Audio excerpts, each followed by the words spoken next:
Ready. আমরা এখন যেখানে আছি এটা হলো সিলেট জাফলং এর খাসিয়াপল্লীতে। আমাদের পিছে যে দেখা যাচ্ছে ওটা হলো ভারতের মেঘালয় রাজ্য। আমরা ভারতের মেঘালয় রাজ্য থেকে তামাবিল স্টান এখান থেকে আসলাম। আমরা ঘুরলাম এইখানে জাফলং নদীতে, ঝর্ণাতে আমরা ঘুরছি। এখন আমরা খাসিয়াপল্লীতে আছি। তো আমরা প্ল্যানিং করতেছি আমরা খাসিয়াপল্লী হয়ে জমিদার বাড়ি হয়ে চা বাগান ঘুরে আমরা যদি আবার ব্যাক করে আসবো। তো মোট কথা জায়গাটা অনেক সুন্দর। যদি আপনারা কেউ আসতে চান এই জায়গাতে সিলেট জাফলংয়ে, তো আমার একটাই রিকোয়েস্ট, আপনারা সবাই এখানে এসে ঘুরে যাবেন। আমাদের পিছিয়ে আছে ভারত মেঘালয় এবং আমরা যেখানে আছি খাসিয়াপল্লী স্ট্যান্ড। জায়গাটা খুবই সুন্দর, তাই আপনাদের আসার আকর্ষণ থাকবে। সিলেট জাফলং খুব সুন্দর একটা এলাকা।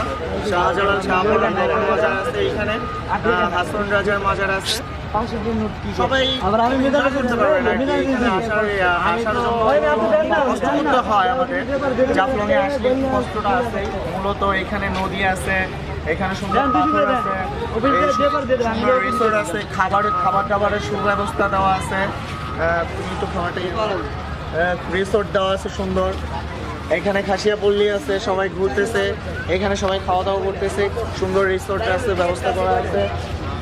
তারপর এখানে সুন্দর বালু উত্তোলন করা আছে, পাথর উঠাচ্ছে, তারা সবাই কাজ করতেছে। তো আমরা এখন যাব হলো সিলেট চা বাগান। ওইখানে সবাই কীভাবে চা বাগান জীবনযাপন করতেছে তাদের জীবন নিয়ে আমরা একটা প্রতিবেদন করব যদি আমরা ওইখানে যাওয়া হয়।